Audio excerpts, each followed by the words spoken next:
તો પહેલા બધાને જય માતાજી, જય શ્રી કૃષ્ણ। આજના વિડીયોમાં આપણે વાત કરવાના છીએ આધાર કાર્ડ ઉપર તમે કેટલા સિમ કાર્ડ લઈ શકો અથવા આધાર કાર્ડ સાથે તમે કેટલા મોબાઈલ નંબર લિંક કરાવી શકો અને કયા કયા કંપનીનું તમે કેટલા સિમ કાર્ડ લઈ શકો। તો આ વિડીયો તમે ફટાફટ પૂરેપૂરો કમ્પ્લીટ જોઈ લેજો અને હજી વિડીયોને લાઇક ન કરી હોય તો લાઇક કરી દેજો। તો ચાલો વિડીયો ચાલુ કરીએ।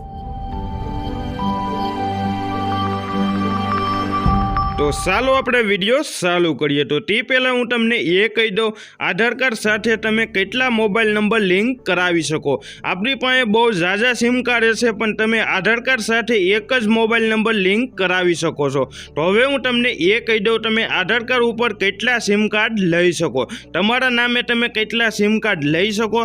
તો પહેલાં આપણે હું ગૂગલને સવાલ કરવાનો છે, મને તો એ ખબર જ છે આપણે આધાર કાર્ડ સાથે કેટલા સિમ કાર્ડ લઈ શકીએ। તો પહેલાં આપણે ફટાફટ ગૂગલને ઓન કરી લઈએ। ગૂગલ ઓન કરીને આપણે ગૂગલને તે સવાલ પૂછીએ। તો આ રીતે મેં ગૂગલને ઓન કરી લીધું। ગૂગલમાં ઓન કર્યા બાદ તમારે આ રીતે અહીંયા પૂછવાનું છે, ગૂગલમાં તમારે એ પૂછવાનું છે આધાર કાર્ડ ઉપર આપણે કેટલા સિમ કાર્ડ લઈ શકીએ। તો તમે એ રીતનું પૂછશો તો તમે જોઈ શકો છો, આ રીતે તમને ગૂગલ કહેશે। नियम के मुताबिक एक आधार कार्ड पर 9 सिम तक खरीदे जा सकते हैं। तो आ रीते तमने गूगल कहेशे આપણે આધાર કાર્ડ ઉપર આપણે 9 સિમ કાર્ડ લઈ શકીએ છીએ। તમારી પાસે એક આધાર કાર્ડ હોય તો તમે એક આધાર કાર્ડ ઉપર તમે 9 સિમ કાર્ડ લઈ શકો છો।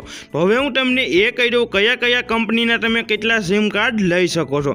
તો દાખલા તરીકે આપણી પાસે વીઆઈ નું સિમ કાર્ડ હોય તો તમે વીઆઈ ના 9 સિમ કાર્ડ ટોટલ લઈ શકો છો। પછી કોઈ પણ કંપની હોય તો ગમે એ કંપનીના તમારે ટોટલ તમે 9 જ સિમ કાર્ડ તમારા નામે લઈ શકો છો। જો તમારી પાસે બીજું આધાર કાર્ડ હોય તો એમાં પણ તમે 9 સિમ કાર્ડ લઈ શકો છો। દાખલા તરીકે આપણી ફેમિલીમાં કોઈનું આધાર કાર્ડ હોય તો એમાં પણ લઈ શકો છો। તો આ વિડીયો જોવા માટે થેન્ક યુ।